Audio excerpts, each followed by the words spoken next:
Great skills again by him. Oh, marvellous goal by Lewis. Welcome to the Rangers Journey. Yes, hello, a very, very good evening to one and all. This is the Rangers Journal. It is Monday, it is 6:30 p.m. and tonight's pod is titled Roll, Stick or Twist. So after another Old Firm, another disappointing result and another record that we've lost, because of course Celtic won on penalties and progressed to the Scottish Cup semi-final in what was their first Scottish Cup win at Ibrox since 1957. Despite our domination, we failed to do anything of real note in the 120 minutes of football and lost the tie with a whimper on penalties. Disappointing scenes at the final whistle has led to the start of an inquiry by Police Scotland and the two clubs, and the likely outcome is probably a reduction of away supporters going forward.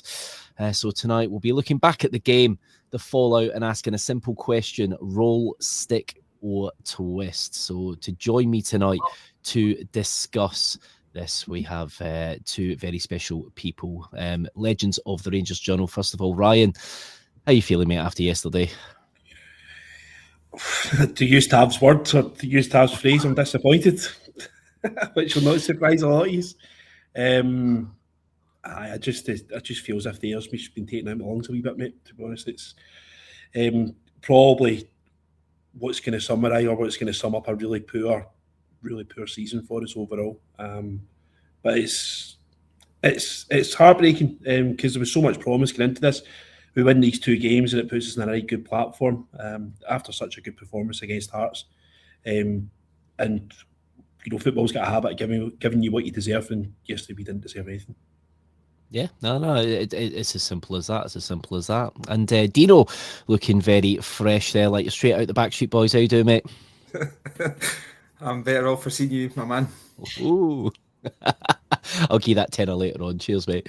Don't forget, guys, everyone at home, do get your comments in. There's a lot to talk about tonight. And before we get started, as you can see, the bottom right-hand corner, tonight's pod is proudly sponsored by the good guys over at the famous Bluebells Bar. Puerto del Carmen in glorious Lanzarote. Could really definitely do with being there right now. So if you're over in Lanzarote, you'll find a warm welcome at the only Rangers bar in Puerto del Carmen. Bluebells is family friendly, eat, drink, chill or party. And yes, they do show every Rangers game live. So we've got 9 cup finals coming up now in the league. So if you are over there, do join the guys at Bluebells. So when in Lanzarote, do pop in and say hi. So, yeah, let's get to it. So, Ryan, looking at the teams from yesterday, obviously we had been speaking a lot in the week that what we wanted to see with the lineups. A lot of people were talking about maybe dropping Raskin, bringing Diamandi in from the start, maybe even dropping Suter. And things like that. And when we saw the lineup, we were pleasantly surprised. So I'll just go through it again. So we had Jack Butland in goal. We had Sterling, DJ Fernandez and Romans in the back four. And we had Raskin, Diamandi in front. We had Skovolson and Moore. And then we had the two attackers in Yusuf Chamiti and Ryan Nadiri. Ryan, that is probably, maybe bar a few tweaks, the team you probably want to see, isn't it? Yeah, I was certainly pleased to see that Suter was taken out of the team. I think Suter's positional sense, and I think just in general his overall play, I feel just if he's a wee bit of a headless chicken for us. And he's, I don't think it's any coincidence since he's come back from his last injury that we seem to be weaker defensively. We seem to lose a lot more silly goals. And Nasser Jiga, for me, he was my Rangers man of the match yesterday. I thought he was fantastic. I thought the big man was so assured. All the kind of wee silly things that he had when he first came in, you know, his poor passing and stuff like that seem to have gone now. And the big man was a rock. When he came back from the AFCON when Suter was out, I thought it was quite harsh to drop him. I thought he was great. Diamandi, I thought, had a good game again yesterday. First half had to be substituted at half time because he's done what Diamandi usually does, and he's picked up that silly booking early on. But when Chukwueze came on, I thought Chukwueze was great as well. I thought he both had a good game. If we can try and find a team to try and find a combination when we're going to get Raskin, Chukwani and Diamandi in the middle of the park, try and control the middle of the park a bit better. I'd like to see it. Disappointed again with Scott Wilson's performance. I thought he was quiet again, and obviously everybody will say, well, he's only just joined, he's not played a lot of football and stuff like that, but at what point is he going to justify us paying £9 million for him in the summer? Because I've yet to see anything to say why we would pay £9 million for him. I do believe there is a player in there, but he has to come out. And yesterday, those are the kind of days that we need the £9 million player to come alive and actually show us why we should be justifying his fees. So I was a wee bit disappointed with his, but I think he was probably, of all the players, was probably our weakest yesterday. Yeah, that's the thing, Dino. We've looked at Yusuf Tramiti and we have looked at him as, in games like this, he's just going to absolutely tear them apart. And the proof has been in the pudding. There's been, 3 massive games that he's played in against them and Hearts, and he just seems to absolutely love scoring in these games. When you see that kind of front two with Tramiti and Nadiri, do you think that was the right thing to do? Was that, keep it the same as what we had last week going into the game at Ibrox? Oh, you're on mute, Dino, mate. That's my early yellow card, Ryan. I would have, yesterday, when I know you could obviously look at things in hindsight and analyse it better when you're not as emotional, but when I seen quite early on when Tramiti leading the line and Nadiri doing the dirty work wasn't really working. I just feel if they switched roles yesterday, I think you could have gotten. I think Tramiti would have been better in the role that Nadiri was playing, and I think Nadiri would have been better in the role that Tramiti was playing. For me, that was just something that I thought that Role can see that it wasn't working, and I really didn't. Although Nadiri was doing a lot of dirty work, but he still wasn't being able to contribute in an attacking sense, really. And I feel that when we used to play the one up top, and Tramiti would just always come deep, and he did seem a lot better than what Nadiri is in that role, getting the ball into him, holding it up, bringing others into play. Things like that, and ragdolling defenders, and we're paid a lot of money for obviously both of them combined, and for them to not get a goal, you should want to try something else. But the Dame 2 up top was definitely the right move. Yeah, no, it seemed to be. I was pretty pleased with the team when I saw it. I thought, you know what, he's taken on board where the tweaks needed to be. Obviously, a cup game's a bit different to a league game. It is. There is going to be a winner at the end of the day, so you have to kind of manage that team and make sure you've got players to turn to a little bit later on the bench. And that bench was formed of Theo Asgard, Bajrami, Chukwani, Gassama, Liam Kelly, Magoma, Miovski, Suter, and Tavernier. Ryan, would you say that is a strongish bench, or would you say that bench left you a wee bit worried? What would you say? I think it's okay. It's just maybe the lack of match winners on the bench, I think, is probably the concern. Miovski seems to have just fallen further and further behind in Danny Röhl's plans. So if you're really looking, you're struggling for the goal, then you need to bring the strikers on and they'll find your goal scorers. There's just the Jekyll and Hyde performance in Jadon Gassama as well. Sometimes he comes off the bench and he's that impact sub that we're looking for. And yesterday comes on. I don't understand why Danny Röhl insists on bringing Jadon Gassama on the right-hand side of the park, where every single person who is associated, who knows Rangers Football Club, knows that Jadon Gassama offers nothing when he's playing on that right-hand side of the park. He needs to be operating on the left-hand side where he's comfortable. The Mexican boy, who I can't remember his name. There you go. Him. He's on a yellow card. We know he's liable for losing his temper. We stick Gassama on there, all the pace against him on his favourite side. And you never know, he might possibly draw a foul that makes the referee go into a decision. But that's the last 2 games in a row where Röhl's made that same mistake again. He's not learning from these mistakes. He's withdrawn Mikey Moore after the 75th minute. Again, I thought Mikey Moore was, arguably our best chance of actually getting ourselves into the box to get a goal. But the bench-wise, who else is going to go on it? who else is going to be there from what we've actually got available, who's fit and who's going. There's not really anything else that we can do. It's just, you know, you can only walk with the legs you've given, to put it politely. So it's the best we've got. Best we got indeed. So let's have a look at that Celtic team, because it was a bit of a surprise that we saw there was not just one injury doubt that we probably knew. Dino, we knew that Kieran Tierney had taken a bit of a knock. To be fair, it wasn't the best challenge against Aberdeen. We knew he'd be touch and go, so we knew it would be a surprise not seeing him. But the big one was not seeing Callum McGregor, the guy that runs everything in midfield for them, the guy that spurs them on when they're not doing well, that really gets the ball forward. So we had Cincialo in goal for them, Arroyo, Arthur, Trusty, Scales in the back four, Negron, McCowan, Hatate in the midfield three, and Yang, Maeda and Tunekte.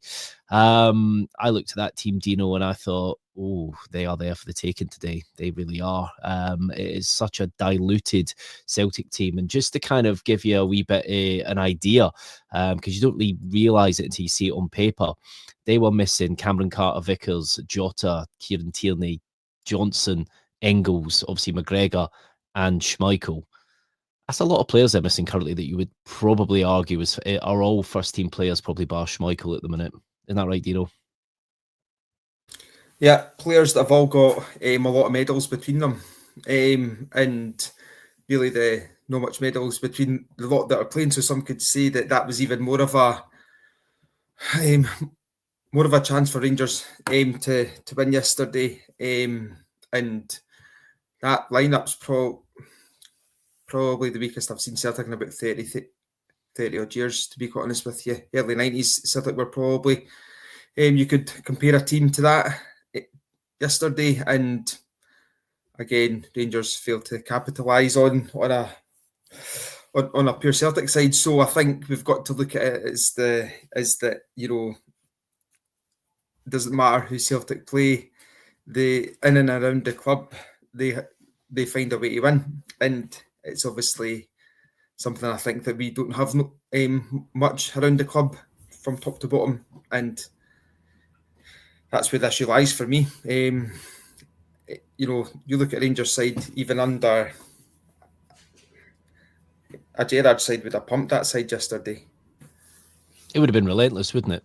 Yeah. In my opinion, yeah. Totally agree.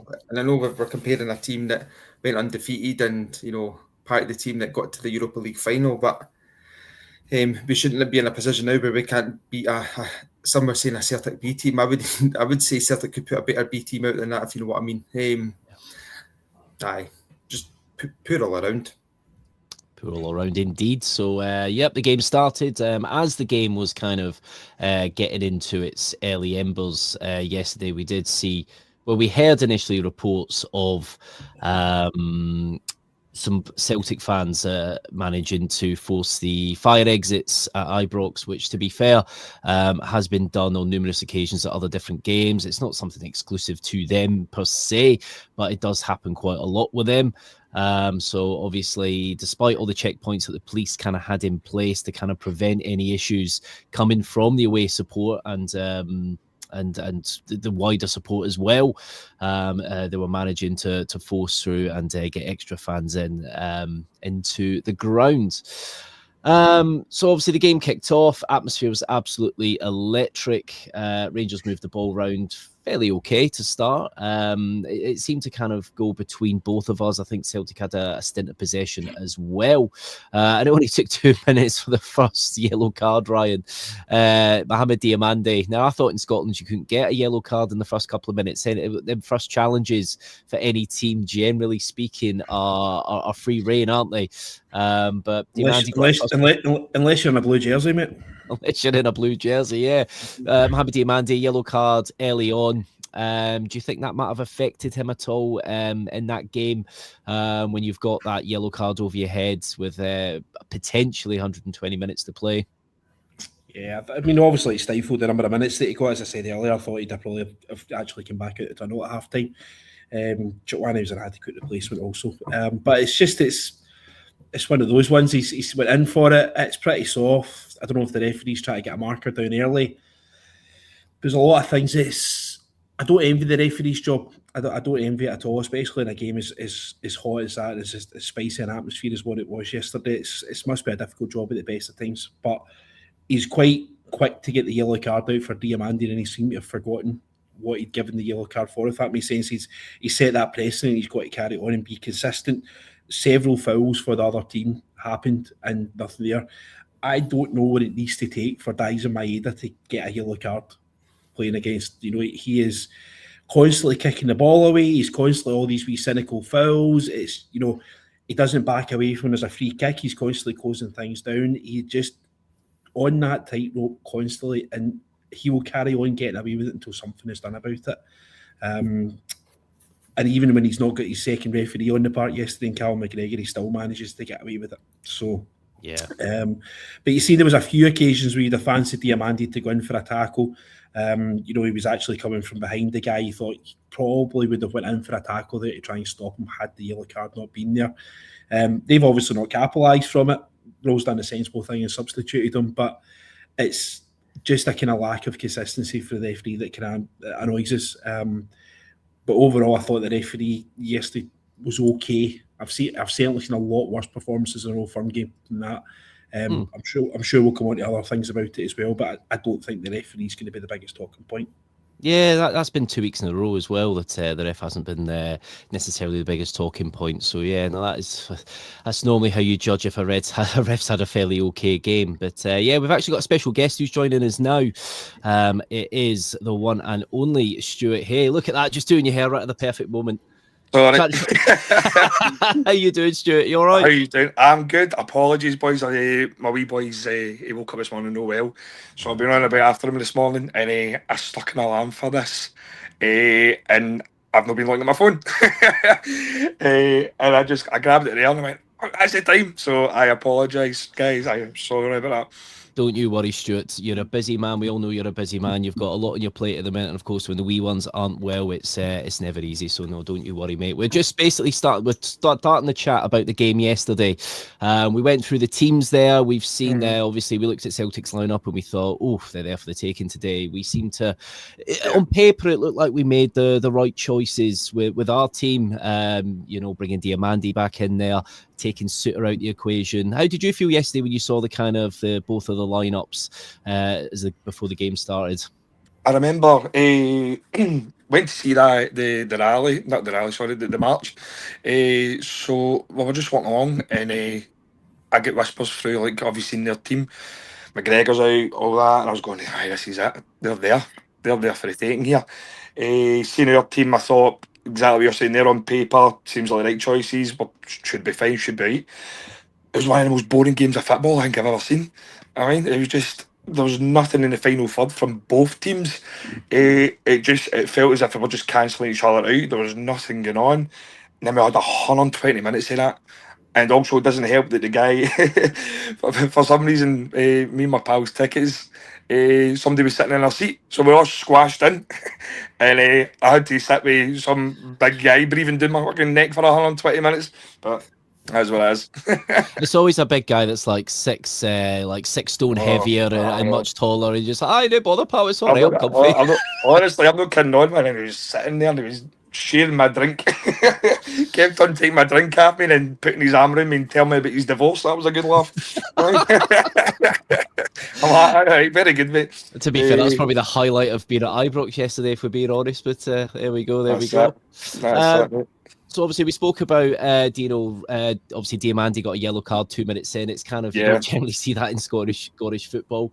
In my notes for the game yesterday, I've got a handful of things that happened, which is so bizarre in an Old Firm game. I think from the way that Martin O'Neill set up, I think he knew that it was going to be a tough ask to get them to really press.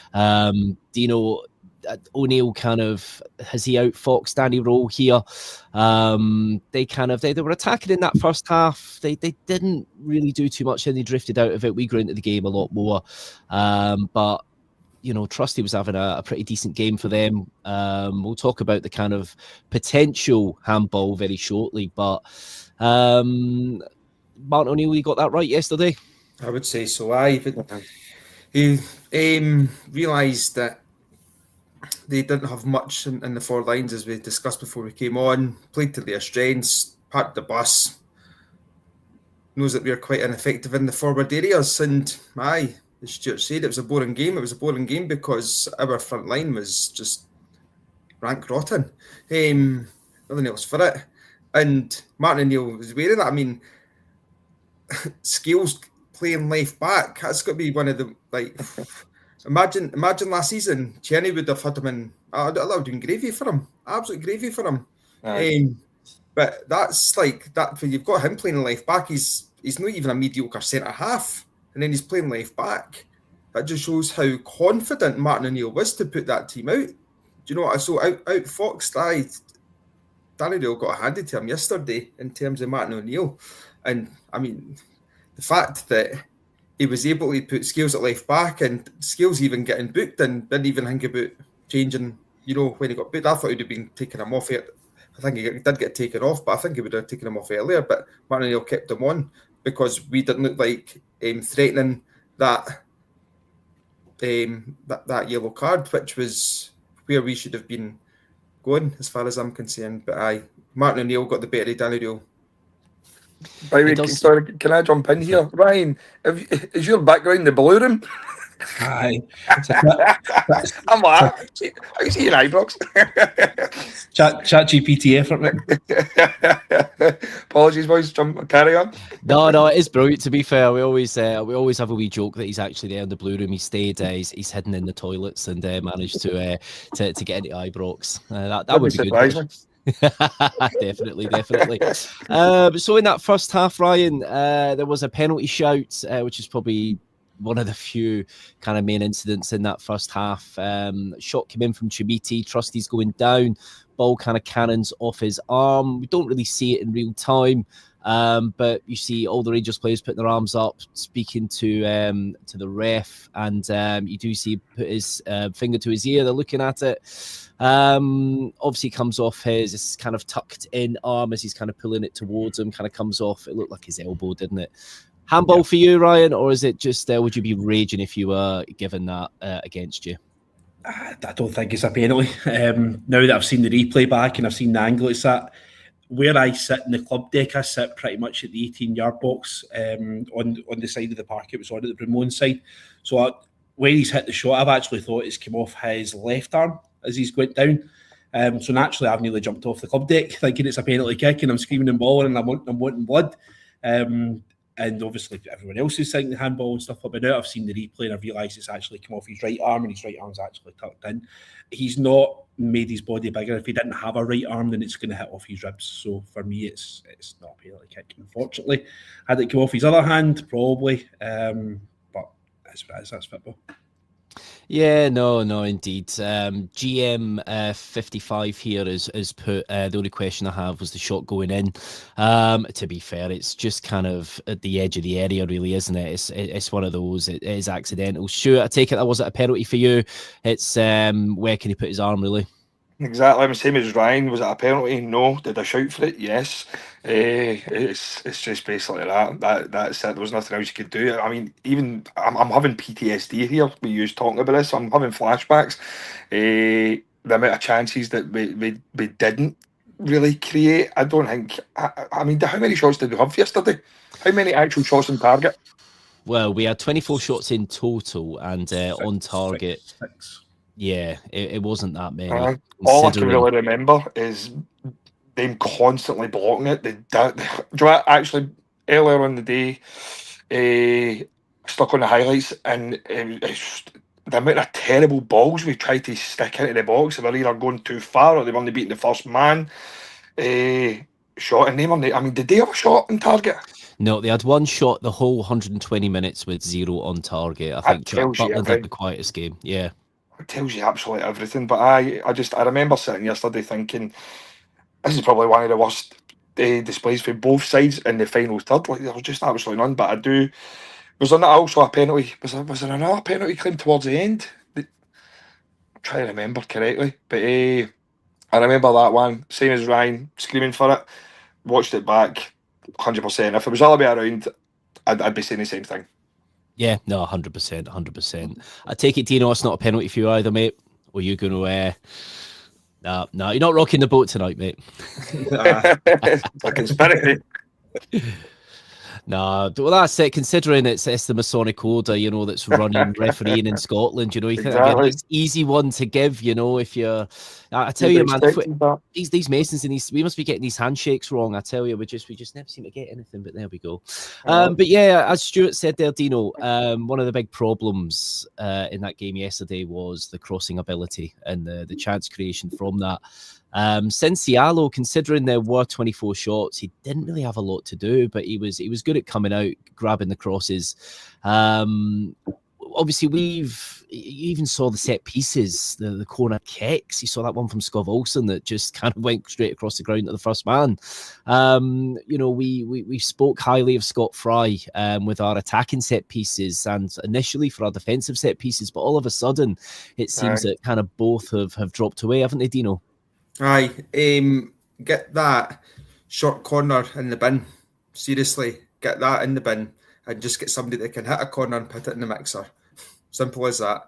It's just every team knows how to defend against that now, and just like I appreciate that it's difficult to maybe come up with new ideas and things like that, but that just is not working, and it's really frustrating to see because we were actually being very creative and we were obviously scoring goals. Fernandes is one of our top goal scorers because of the set pieces that we were obviously that were going well under Stuart Fry, but now it's just getting really tedious watching this short corner and us not making anything of it.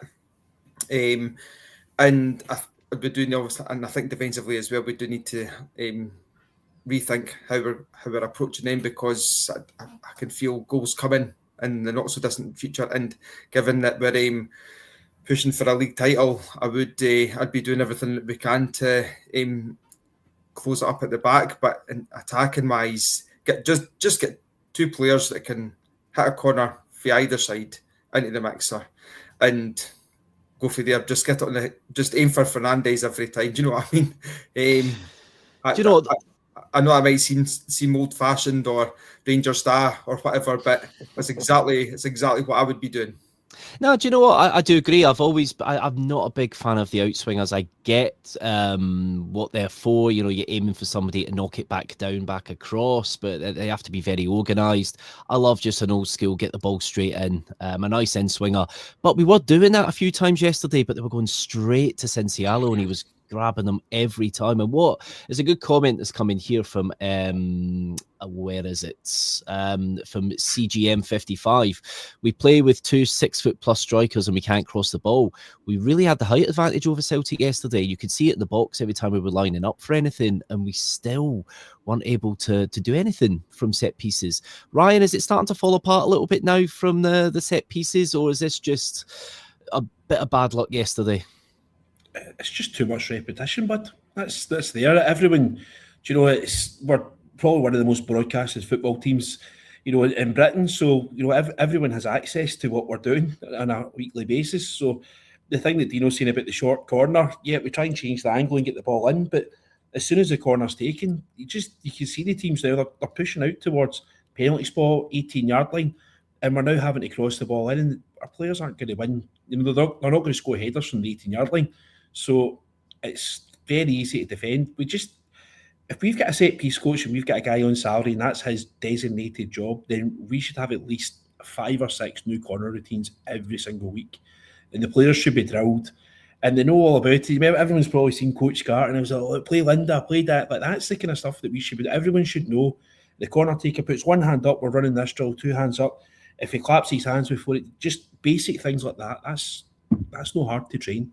And everybody knows where they're supposed to go. Raskin near post run. There's so many basic things that we could be doing. If we know the goalie's going to come out and get crosses in, we need to get somebody to stand in front of the goalkeeper and stop him coming out and taking the crosses all the time. But it's just getting a bit repetitive on that kind of side of things. Truth be told, we just don't seem to have anyone who's actually out with Tavernier, who's not consistent as what it could be. We don't seem to have anyone that can actually swing in a decent dead ball.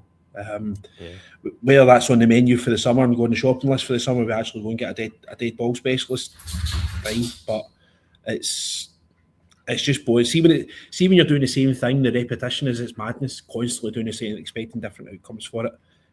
We need to be able to change up. We need to develop a plan B.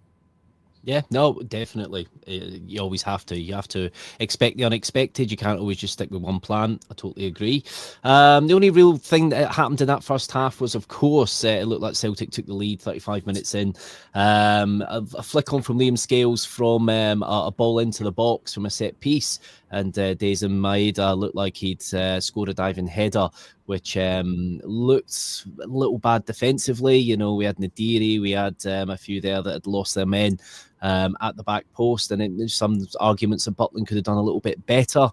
Obviously, it was offside, and it was offside. Liam Scales was kind of in an offside position before he was able to flick the ball on. But them lines that they drew, Stuart, Jesus Christ, surely there's a better camera angle. You know, they want to stop, you know, they want to show, don't get me wrong, it was a factual decision. It was correct. There was nothing wrong in that respect. But, you know, when you're at a game like this, a game of this importance, you've got to make sure you got the best camera angles possible. And how we couldn't have a camera angle that was better for drawing the lines on there was a bit mad, wasn't it? You're seeing this quite a lot, and this is the full time with VAR. If it's here to stay, then make sure it's consistent and it works every single time. Make sure if we've got every angle, show us every angle. We were actually saying last week as well, at the game at Ibrox last week as well. I mean, if we get 2 screens, show the crowd. You know what I mean, like we should be able to see what the referee sees when it goes to the VAR and things like that. Like shows that you've got it at your disposal. But no, you're hit the nail on the head. The amount of times I've seen these completely ridiculous angles where you're going, is it really? I don't know. So that's something that really needs to be tightened for how big VAR is for deciding the outcome of a game. It needs to be used to its fullest potential. But exactly what you're saying yesterday, it was offside, but make sure there's no doubt about anything, and that's when it comes to even the Rangers goal as well. Like, I understand it was a handball. I mean, I watched it back this morning, and he punches the ball into the net. I mean, but you couldn't see that yesterday. But yeah, no, I totally agree. They just need to really iron everything out and give us the best angles that we could possibly see for something that's so important. Yeah, no, I totally agree. And, you know, you talk about kind of like improvements and things. And at the weekend there, the FA Cup down in England, you know, you're actually hearing what the ref actually had to say on a decision. They were actually piping that into the TV. So when they would actually, referee would make a call, you would hear it, which was quite good, a bit like the rugby used to do. Well, the rugby does, doesn't it? But, yeah, looking at the rest of the game, not a lot happened. Obviously, we go into the first half of extra time, Dino, and we did look. We started to actually look a bit strong. We were pressing a little bit more, and it looked like we'd finally broken the deadlock with a wee Stramash in the box. It was so reminiscent of Maurice Edu's last-minute winner against Celtic back all them years ago, where you're just hoping that somebody just toe punts it in the Stramash, and you just saw the ball hit the back of the net. Fernandez is running away to the fans, despite the fact he knows he's just slapped it in the net. I don't know if that's the kind of double down there, isn't it? You just double down. You know what? If I do this enough, they'll award it. You never know. VAR might not be working, but yeah, gutting to see the first replay. I think he handballs it about twice. I know Cincialo's got his arm on him and kind of pulls him down, but he's already handballed it by that point, and it's a gutting one, isn't it? Aye, probably even more gutting because of his celebration, because he had us all convinced that it was a legit goal. Aye, just one of them that just kind of sums up our day. That disallowed goal sums up our day, sums up our season. Handball against Celtic, and we think that we're through to the semi-final of the Scottish Cup. So it was just a bit of a sickener, especially when you're not confident that we're going to go through. So aye, yeah, yeah. Totally agree. I totally agree. You looked at the obviously yellow card front. We had Romans on a yellow card. Sterling got one 67 minutes as well. We spoke about Diamandis earlier. Obviously, Celtic did have 3 players yellow carded. Liam Scales, 22 minutes in, which is the one we thought, right, get more pressure on him, make a mistake. We know it's there. Arroyo managed to get one in extra time, and Hatate 84 minutes in, but Maeda did not get a yellow card once again. Substitute wise, obviously we saw James Tavernier coming on, Ryan, for for extra time, essentially. Somebody that might be able to provide an assist potentially, especially when we are struggling to create. However, you get that little bit of fear, don't you, when that solidity that Sterling has is now lost because he's been taken off. Right move at that point. Tavernier coming on, Ryan.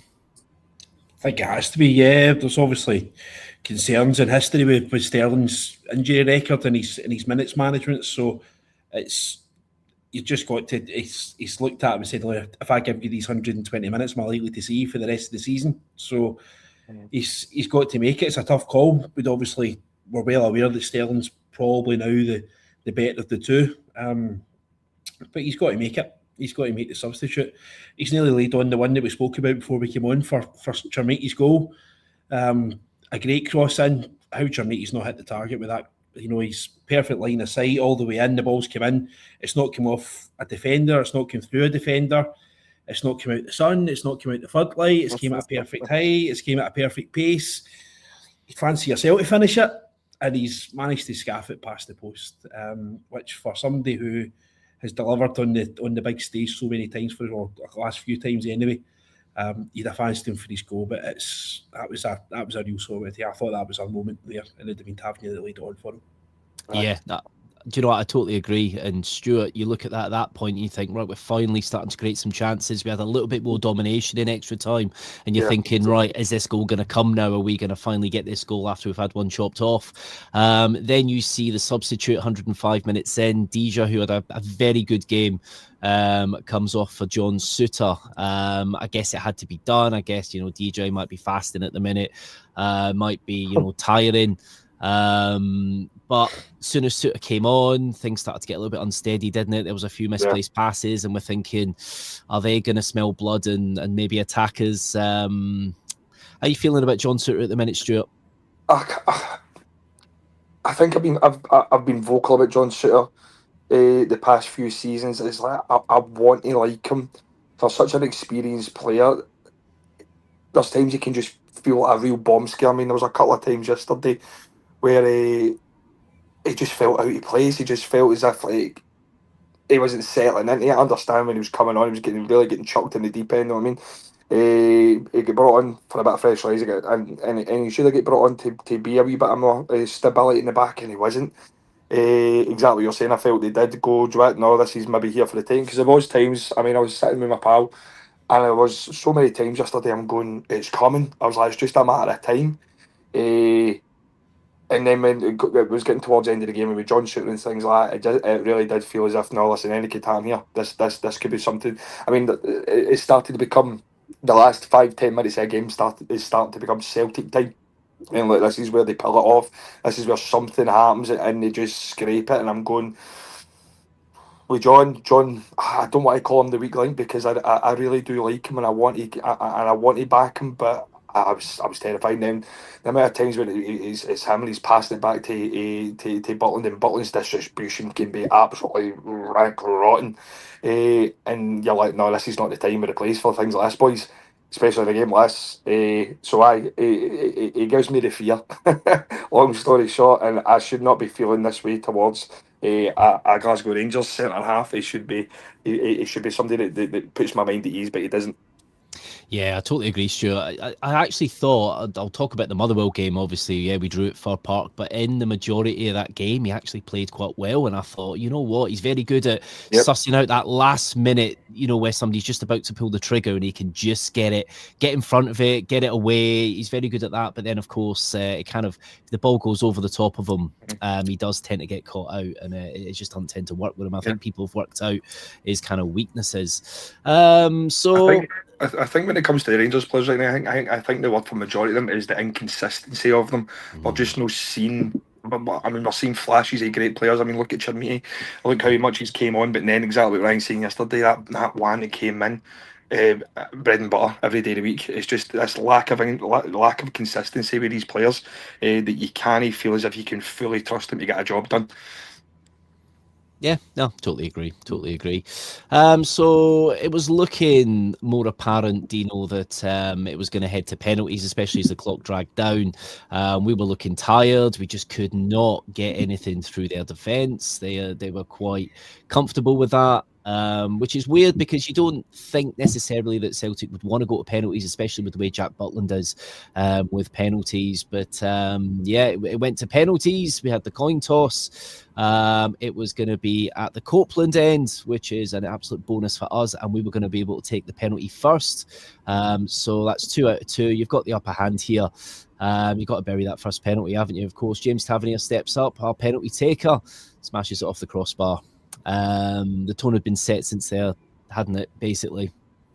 Right. In that situation, you're wanting your captain and your penalty taker to put it away, and convincingly. And I didn't do that, so there was only one way that it was going to end up, as far as I'm concerned. And I'm not on here to break Tav or whatever, but as I said to you in the group chat yesterday, I actually think, he improved us when he came on, and you want him to be going and smashing it in the back of the net, and you're right in front of the Copeland, but no, one of the few times that he misses, it's a relatively costly miss.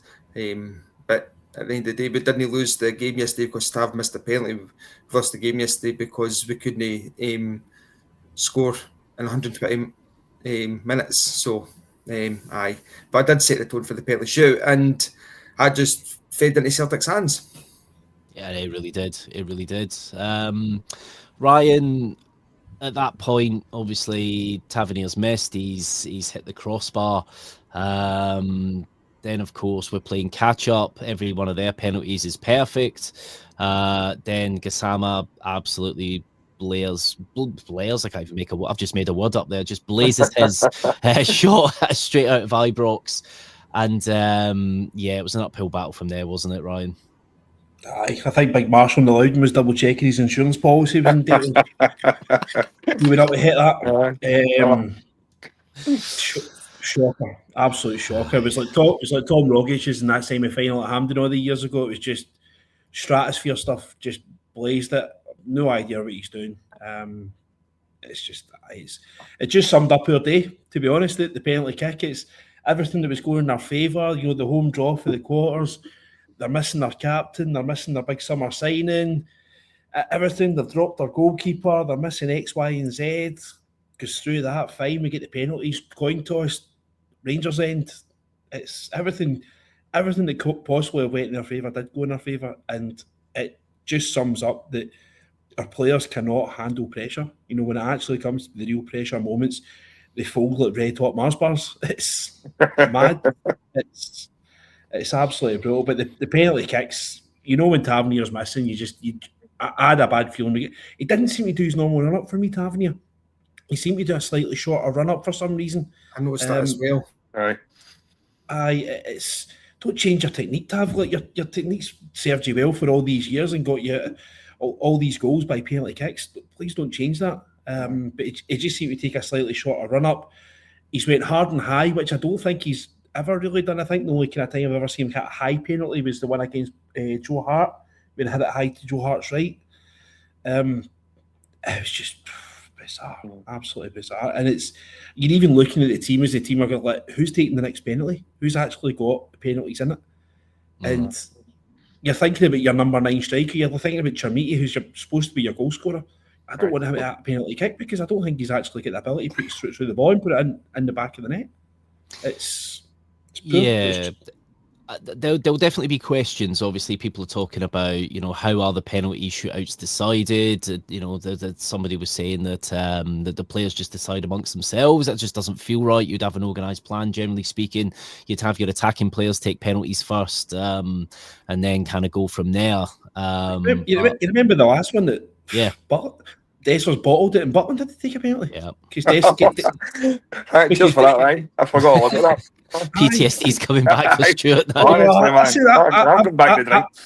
I've got a long and unforgiving memory when it comes to Rangers not winning football games. So, oh mate, you that's- know me, Ryan. I'll wake up at 2 a.m. and my eyes will just ping open in the pitch black darkness, Butland. and I see Kmart Roof laying it on a plate for Ryan Kent. Don't even start. Choose a corner. It's in. We've won the Oh. league. No, we haven't. Why did you do this to me again? God's I know. sake. I know. It's the one. Do you know what? It's the one that still gets me because I'm just like, it's easier to score than miss. But anyway, let's not depress ourselves even more. We're out of the cup as it is. This is a great laugh, boys. Cheers for getting me on. So another record lost yesterday. That was the first time Celtic have won in the Scottish Cup since 1957 at Ibrox, which is an unbelievable record that you just think, wow, it's probably because we never really get drawn at home with them, and when we do, we've won the game. So yeah, that's another kind of record gone. Obviously, as the penalties were being taken, you could see the police were lining up behind the goal at Copeland. They didn't seem to be doing that down the other end. And you could see that obviously fans were going to come onto the pitch. Obviously, Celtic fans were the first to kind of go onto the pitch. You've just seen your team beaten at home. You've just seen Celtic fans that everybody's got, access to Wi-Fi in there and can see some of the photographs that have been posted on the socials where there was a lot of offensive graffiti. We've seen the fans the Celtic fans a group of Celtic fans let another group of ticketless fans in that somehow managed to get past several checkpoints. You knew it was going to boil over. It did. Obviously, I don't condone anything what happened yesterday from a Rangers fan's point of view, but you got to be honest, this whole situation was avoidable. And you do feel now that as we are sifting through the kind of mess of this all, it will probably come down to the way that the event was policed, Stuart. Now, we haven't had that many away fans in at Ibrox since 2018. The police did come out today. Obviously, the Greater Glasgow Chief Superintendent Emma Croft, she came out and said that number of away fans isn't workable currently, but she was satisfied with the policing operation and that there were enough officers, which just seemed to contradict itself. Wow. Do you think that maybe the police have just kind of forgotten, in a sense, how to manage this type of situation? Because 2018 was the last time. That's a good 8 years ago. There's a lot more new officers in there now. Do you think that's part of it, or was it just an absolute mess from start to finish? It was an absolute joke, and I'll tell you this right now. I've been going to Rangers and Celtic games for better part of 20 years. That was the first time I've actually felt the police had not a clue what they were doing. Now, I was at a game with two pals, and we were walking along Edmiston Drive, and we're going, Mum, we'll just go to the wee Rangers club. So we're walking along, we're going up to the wee Rangers club.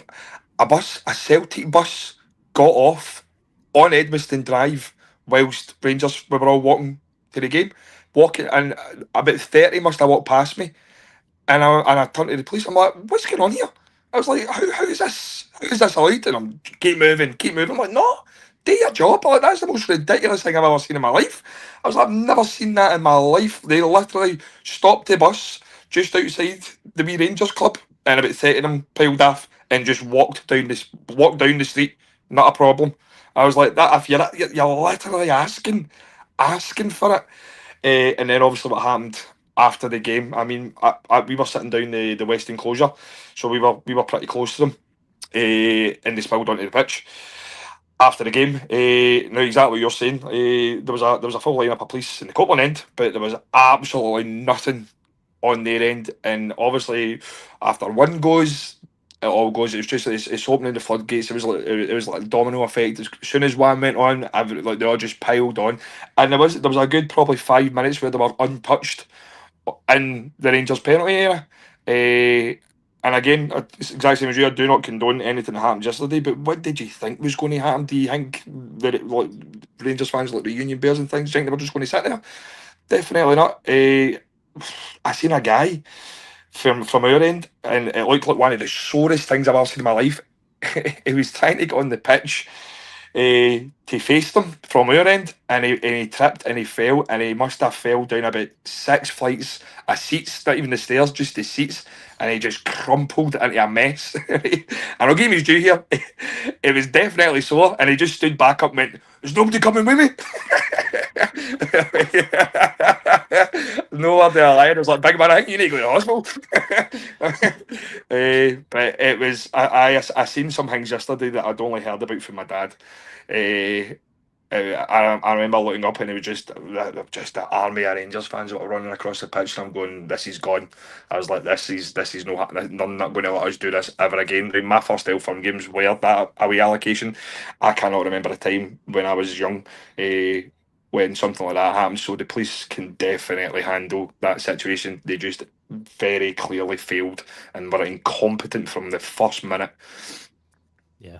No, and that's the thing. Obviously, there'll be a lot more investigated as the kind of week and probably the months go on, because I imagine there'll be lots of arrests when it comes down to it. I've been seeing very different reports in some papers kind of choosing to kind of say, it was all Rangers fans that were causing the problems. And don't get me wrong, there were some Rangers fans that were assaulting stewards, and that's not on. That is not on at all. Nobody should be assaulted. This stuff shouldn't be happening. But this all kind of started from the Celtic fans and what happened there at the Broomlin. The fans getting onto the pitch in the first place. When you've just seen your team be beat and you see them running onto the pitch in your manner, so to speak, of course that's going to trigger people, and that they are going to go on. And I'm not saying two wrongs, make a right, but the police have got to have known this. The police, have always been aware with their intel about what some Celtic fans do at some games. They've done it at Motherwell, where they're all storming the fire exits because you can't legally lock up a fire exit. They know it's a way in for people, and they let another few hundred in. They were storming the turnstiles as the game started, Dino. We've seen all the videos of this, and the problem is a lot of them are troublemakers with no tickets. You got to be honest here. Obviously the Green Brigades have been banned from their own club, and yet are away games, and it was just a mess, wasn't it, Dino? Aye, as I said yesterday, you take the dynamics and the factors into account there. Celtic have banned their own fans for a multitude of reasons. That footage of them breaking into Ibrox, that's pretty much what they did, was viral way before the game had kicked off. So the Union Bears would have been well aware of that. It was the first time that there's been so many Celtic fans at Ibrox in, a long time. Old Firm, there'll be loads of folk tanked up on the bevy and the gear, let's be honest. As you said, the emotions come towards the end of the game. Rangers fans probably would have just went home with their tails between their legs, gutted like we are all. But when you see them running onto the pitch and attacking the players and whatnot, I'm sorry, but you didn't need to be a fan of Rangers and Celtic. Just need to be knowledgeable about football and emotions and stuff. That was going to happen, and it was inevitable. Like one of the most inevitable things that was going to happen. And Celtic just acted like the dogs that they are. And what did people expect when you have people breaking into the stadium where there's like no police, and you've got people on no disrespect, because I know people that do security and stuff, but minimum wage, isn't it? And it's a part-time job to bring in extra dough for for whatever reason, and these guys are expected to do the police officer's work. If I was there, I wouldn't be risking myself. I genuinely would just be letting them go past me, because I'm not risking my own health. And then towards the end of the game, like, I can't recall seeing Celtic have police around them when it came. Just all looked like the security. All the police seemed to be at the Copeland end. Now, Do you know what it reminded me of? And I know it's on a larger scale thing, but how unprepared they were yesterday just reminded me of Manchester, how unprepared they were in Manchester. I know it's a bigger scale, but I'm just thinking in comparison, I've never seen anything so unprepared of a high scale like that since then. It was just utterly ridiculous that they expected that to have been enough. And what you were saying, Stuart, about earlier on about the police and stuff, like I've been going to Old Firm games I'm from 40, so a long 30 years, and always police mounted on horses and with this and with that, and do you know what I mean? Like, and then to hear about that Edmiston Drive yesterday, that's a sackable offence. I'm sorry. I could not believe what I was seeing. Honestly, I couldn't believe it. And as I say, my two pals that I was with, like, they'll back it up. Like, it was incredible.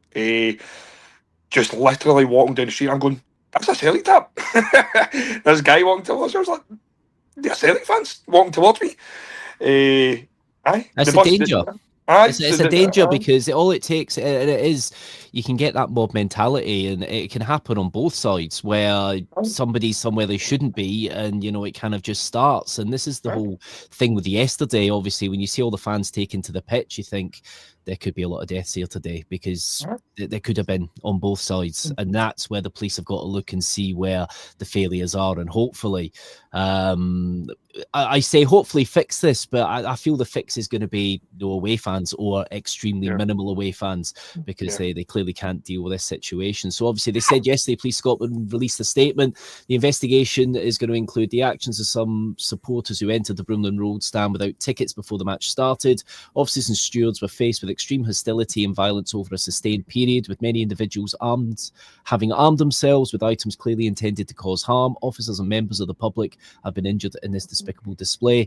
The behaviour of a number of supporters at the Scottish Cup quarter-final today was shameful and must be condemned by everyone involved in football and the wider society. A number of arrests have already been made, and Police Scotland will now work with both clubs and the Scottish Football Association to carry a robust investigation. Ryan, obviously you were at the game yesterday. How did you see it from your point of view? Absolute disgrace and embarrassment for both clubs. It's as simple as that. Anyone who's entered the field of play for whatever reason shouldn't be allowed back at the football ever again. There's women there, there's Waynes there, there's old people there. It's an arsenal. It's an embarrassment. I will often say that football fans get a raw deal and how you can have a pint sitting at the rugby and all this kind of stuff, and we're often treated as second-class citizens. Every single reason why we get treated as second-class citizens was highlighted yesterday, because pure and simple, there is a minority of people who go to the football and they're not going to the football for the football. They're going there to simply cause trouble.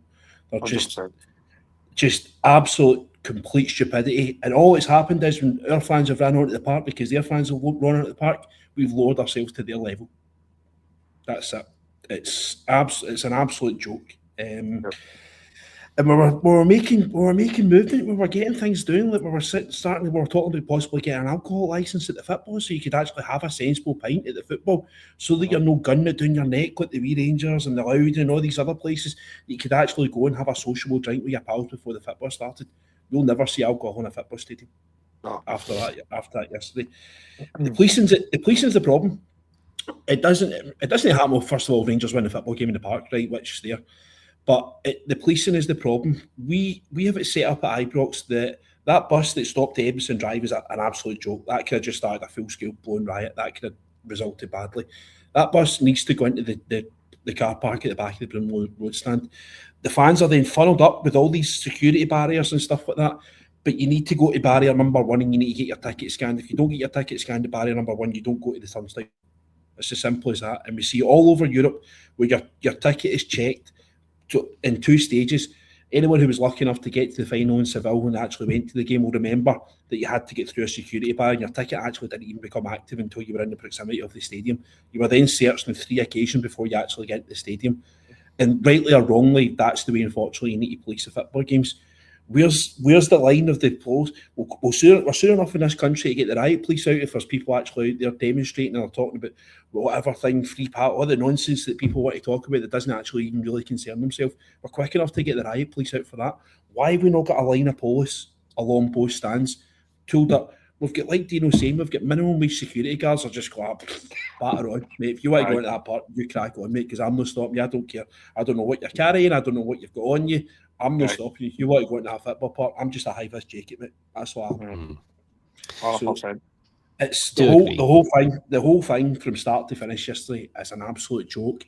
That boy getting his head stamped on in Helen Street yesterday is absolutely deplorable. And the amount of people that sat back and watched that happen, that boy could have been killed yesterday. He's probably permanently spaggy, maybe had brain damage. It's absolutely terrible. I do not want to see that at football. Folk are too bothered about videoing it. See if somebody turned around and says to me, by the way, do you actually ever want to go to football again? See at this moment in time, no, I don't want to go to football. There is nothing about that is enjoyable going to football. It's absolutely heartbreaking to see it. It's not what it's meant to be like. It's shocking, absolutely, and I'm so angry.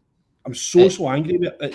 It's an absolute disgrace. It is the dark side of what you can see sometimes, and it's horrible, and it shouldn't be existing. But at least they get nipped in the bud, mate. It does. Oh, that's running through the city centre, wearing their colours, running at pubs, doing this, organised fights and stuff like that, wearing the colours. It shouldn't be happening. I was in Oswald's bar last night, late on, and next thing I know, shutters are down. Fucking Celtic fans are outside. I'm like, fucking kidding me? I'm in here trying to sing karaoke, mate. Right? And that's what was happening. I was like, I've not seen this in a while. Right? It just needs to stop, or people are just going to stop going. It's just because I don't want to go to football and come back with a sore face. You know, I've got my work on Monday morning. And do you know what? It's not even yourself as well. If you've got kids, do you want them going down to the football and, you know, things can turn nasty? And no, it just really, it does put you off. And there'll be a lot of fallout from this. And I have a feeling that when it comes to the next Old Firm game at Parkhead, I have a feeling we'll either have an extremely minimal allocation or possibly none. I don't think they should have an allocation. I don't think that. I think that's the only step from both clubs is both clubs need to turn around. You imagine what Rangers fans are going to do at Celtic Park at the end of this season after what happened to after what they've just done to Ibrox. Can you imagine what they're going to do at Parkhead? Yeah. Well, that's it. Well, I'm sure we'll hear stuff in the coming days. And of course, with the damage to the Broomlin, the horrific graffiti as well, I'm sure we'll hear from that. We haven't heard from any club at the minute. We heard from a brief statement from the the SFA yesterday in regards to it. But I think because it's an ongoing investigation, you might not hear anything until some facts are established. But yeah, there we go. Obviously, the Rangers Journal will bring you everything when it comes to the kind of fallout from this when we do here. So make sure you turn your notifications on, like and subscribe to the Rangers Journal. Stuart, you're a busy man, aren't you? You've been doing a lot lately. We keep seeing your face here, there, and everywhere. Of course, we saw you originally doing your kind of skits, the Obsession for Men. That was absolutely brilliant. Of course, you've worked with BBC's The Social. You've worked with Only an Excuse. You've now been touring the world now with your shows. You've had The Journey Back, you've had The Gallant Pioneers, so I'll stick up a couple of graphics now. So there you go, there's The Gallant Pioneers, which August 2026. I'll tell you right now, how airbrushed is that picture? I look incredible there. I mean, that boy's done a great job. I would say it looks pretty much the same. There we go. I remember I first seen it, I went, that's the one, get that up. And of course, The Journey Back as well, which that'll definitely evoke some memories. It's been a horrible decade in some respects. We've had some highs, we've had some lows, but what's happening with yourself at the minute, Stuart? I'm tired. I'm tired, mate. And you're sick of Rangers. And I'm sick of Rangers. I'm sick of it. I wish I'd never done it. No, it's been incredible, mate. It really has been. I'm an extremely, extremely grateful and thankful position. I mean, what you said there, like I tour in the world. I mean, it's became that now. It's hard to process that one there, the Sydney one. We went, we done it, we got home. That's it. But I've not really had a minute to kind of sit and go, Jesus Christ, man, that was incredible. I mean, I tried to take as much of it in when I got there. I knew I knew full well there was a load of Rangers fans coming, and they kind of they took it upon themselves to really create a fantastic experience. I mean, it was surreal to see. So we had Rebecca over there, and I remember she came. I was getting ready backstage, and she's like, "Geese the flag.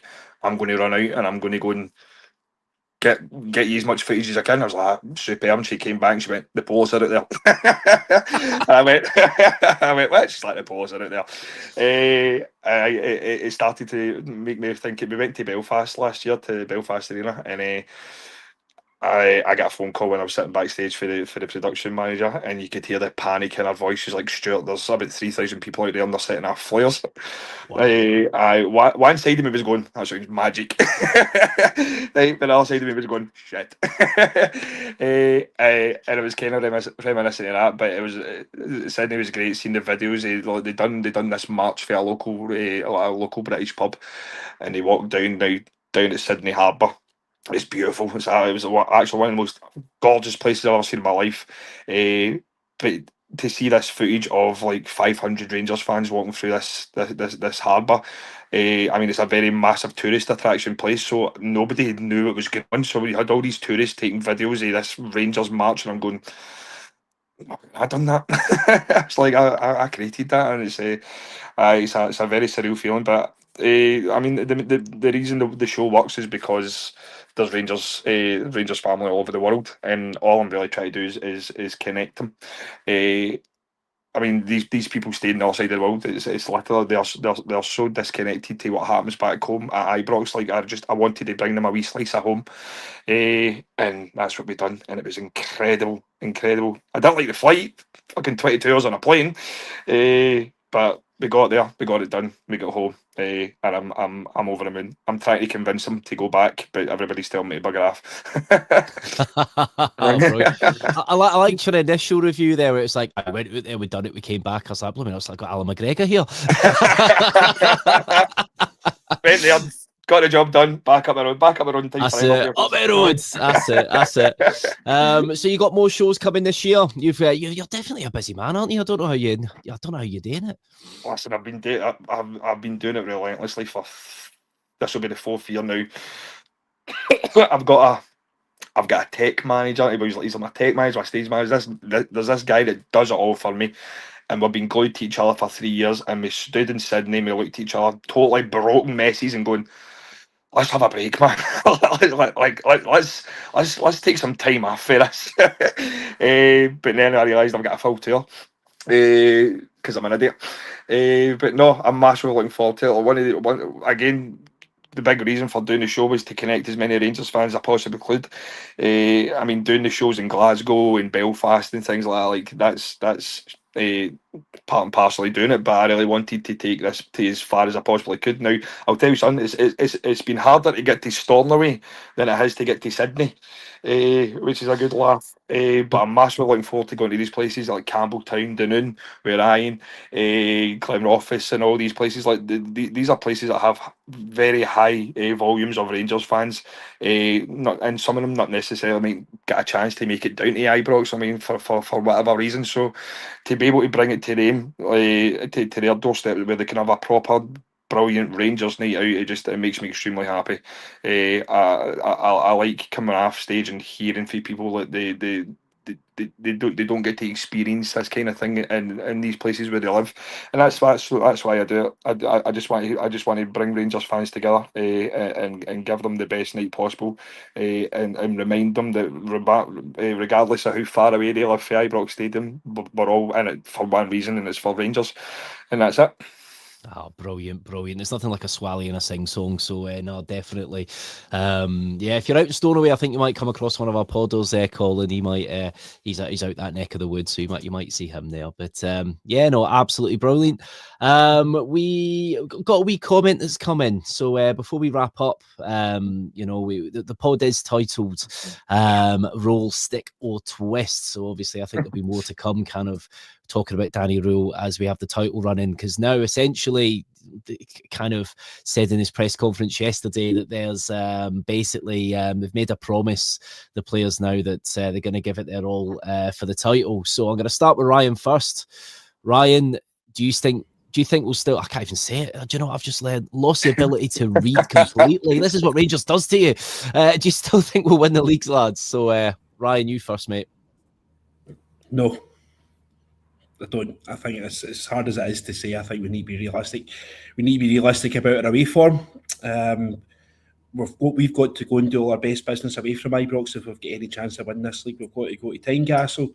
We've got to go to Parkhead, and we've got to either go to Falkirk or maybe even Motherwell for the second part of it. We've played how many minutes against Celtic there? 210 minutes of open play at least against Celtic there, and failed to overcome them, even though we're playing at home and they've got a weakened team. So I think we need to be honest and realistic about it. I don't think we'll win the league. Naturally, of course, I hope we do, and I hope I'm proven wrong, and I'll sit here with the world's biggest slice of humble pie if we do win it. But I would be shocked, but obviously delighted if we do win the league. Shocked and delighted. Do you know what? Stuart's good mate, Marvin Andrews, I think, would disagree with you there, Ryan. Keep believing. Honestly, Where's the faith? I'm sick of hearing it from him, man. Does he not just ring you randomly and just sing you a song down the phone? Because he looks like the type of guy that's just singing all the time and just happy as Larry. Just like the best energy to be around, he looks like. He's infuriatingly happy. That's what he is. He's insufferably happy. I remember a game we were in Sydney, and he was having the time of his life. Fair enough. I mean, that's what he was there to do.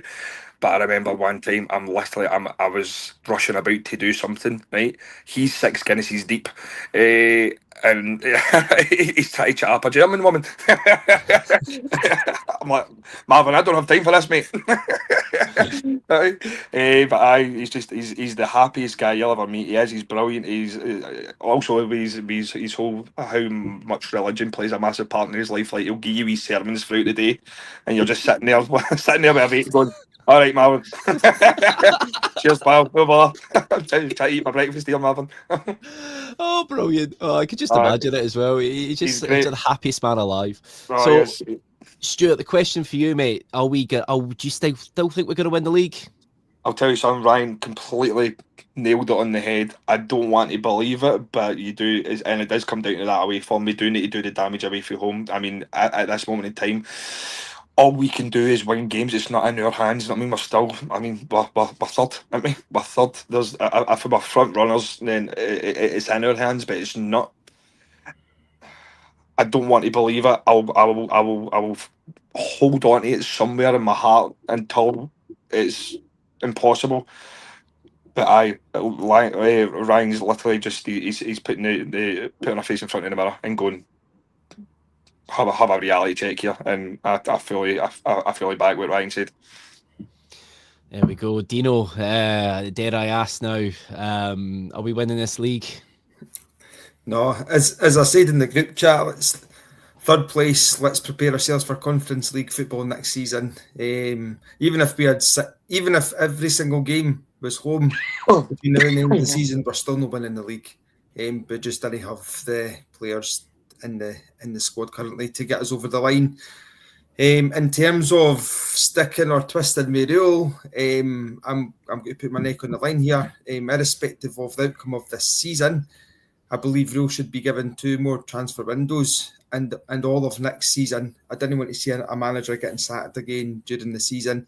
And if he's not up to it by the end of next season, then we move on. But we definitely should be keeping him and seeing what he can do in the next 2 transfer windows in terms of getting players in that are winners and players that have got the right mentality and getting rid of those who don't fall into that category. Yeah, no, do you know what? That is wise. You know, I think it would be madness to get rid of Danny Röhl. Now, I know I've seen a few comments, and you always get this after, bad defeats and things like that. Danny Röhl has done a decent job in turning things around from where they were. I've never seen us in that situation before where Russell Martin, after that game with Falkirk, we had won 1 in 8. That's unbelievable. That's just so bad. And you think this squad probably just isn't up to Scottish football, the physicality of it, but he's come in, he's turned things around, got us a fantastic win at Parkhead. And all right, we are now at the crunch part of the season, and there is a question about mentality, which he doesn't believe that there is, but the proof will be in the pudding. If we can stay in this title race, it sounds simple when these 9 games or even win 8 possibly, and you could win this league. So yeah, no, it is a difficult one, but I'm believing to a degree. But I think I was basing everything on these 2 Old Firm games, and I said that this will be the barometer now. If we can, annihilate them in the league and then put them out the cup, I think that's a massive psychological blow for them. I think they would fall away, but they're not now. They just seem to be motoring. They're literally running on fumes, and they're just getting over the line. They're getting over the line every week. Get results. They are, exactly, Stuart. They are getting them results, and that is the reality of the situation. But that's just about we've got time for today. I've overrun quite a bit. Can I just come in before we finish up, mate? Of course you can. Yeah, Ryan. mate. Listen, just a massive kudos to Scottish Fire and Rescue Service for their response last night to the huge fire that we saw in Glasgow City Centre yesterday. Thankfully, due to their efforts and everyone's quite responsive, there was no loss of life. So a huge kudos to all the boys that were out there, boys and girls, that were there, I'm sure, and made sure that everyone was safe. And sorry to everyone who's been affected by it, but massive kudos to the boys that managed to get the fire out.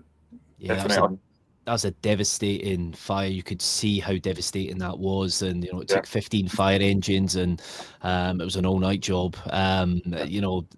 Hats off to the brave firemen and firewomen. And actually, of course, they've got the statue, haven't they, around the other side of the other entrance at Glasgow Central. And it's sad to see. I used to go in that Dixon's as a kid. I used to go and get my blank tapes in there and things, and it's a shame. It's such a nice building. There's so many nice buildings in Glasgow, and that's one of them right in the centre. That it's devastating, and you just hope that they can restore to a degree what was there and not put some horrific building in its place. But yeah, no, massive kudos. And obviously that yesterday, a lot of sad Rangers fans going back home, back down south, obviously struggled last night. There was one train that managed to leave Glasgow Central just before it got closed, and then that train got delayed, I think, at Carlisle. A few of the guys from the London branch were saying, because they reckoned that the train driver took ill as well, and they believe maybe had a heart attack.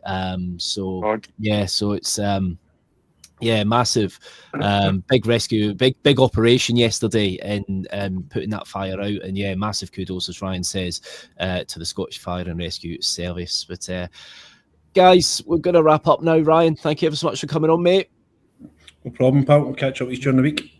Just watch your janitor doesn't find you in the blue room there. If you hear him coming, just make sure you duck out in good time, mate. All right. Good to have you on, though, mate. Stuart, thank you. Our special guest tonight, Stuart Hay, the man that you will see everywhere on your socials. Where's the best place to find you at the minute, mate? Hiding under my bed. You can just on Facebook, Instagram, TikTok, The Journey Back, Gallant Pioneers. If you just search for them, you will find my rubbish floating about somewhere. It's not rubbish. It's good. It's good. No, good to have you on. I did notice some of the pricing for some of the tickets. I was looking at earlier. It was saying starting from $16.50. I thought you've missed a trick there. Listen, I've tried. Don't listen. If you don't think I've tried, I've tried it many a place. And Joe, it's funny when we do go away to different places that don't quite understand it. I always try it. Just charge them 16. You get it, man. I can see in the Rangers shop they do avoid it as much as they can. There's like 16.75 and 16.95. Bother. Listen, I've tried every trick under the book here. Don't worry about that. Have you got a shop as well, Stuart? What's that? I've got a football shop. I do. Me and my pal Mikey run a retro football shop. We've got one in Hamilton. We've got one in Clydebank. Actually, it's hilarious. Being a predominantly kind of known Rangers fan, it's extremely funny when you get the Celtic fans in because they don't talk to you. And the way I run the Clydebank shop, and the way I've done it is the Rangers tops are at the top and the Celtic ones are at the bottom, and I never thought I know, but I thought I was being so sly about it, but everybody's caught on it. You know what I mean? Like the Celtic fans walk in, Celtic fans walk in like that, stuck us at the bottom, mate. I did. Brilliant. I'll have to pop into your shops at some point because I do love a retro football shop, and the danger is I'll get the credit card out. I know what I'm like, but definitely. Stuart, thank you for coming on, mate, and hopefully you'll be back on at some point as well. Definitely, and I apologise for my lateness today. I pride myself on my punctuality for things like this, so I massively apologise. I'm extremely grateful to be on. I've been wanting to come on you guys' podcast for quite some time. I know Ryan very well, so get me on next time, and I'll be there before you get here. Brilliant. No, good to have you on, mate, and good to actually meet you, mate. So absolute pleasure to have you, mate. And last but not least, Dino, you going for your audition with the Backstreet Boys now, aren't you, pal? You don't need to tell everybody. No, look at you, just a majestic man. Look at that, that's brilliant, mate. No, thank you. Where'd you get 80? I need to get myself a pair of them. Nah, always makes us look good on here. Dino does. He brings all the ladies into the comments. So thank you, mate. There you go. And don't forget, guys, I'm Andrew, obviously at the Ibrox channel, and of course the Rangers Journal. Do like, subscribe and follow to the Rangers Journal. And don't forget, we've got an Etsy store. You can get Rangers merchandise. Just head to Etsy, type in the Rangers Journal, all one word, and you can find our stuff there. So every night is Rangers Journal night. Take care, everyone, and we'll see you soon.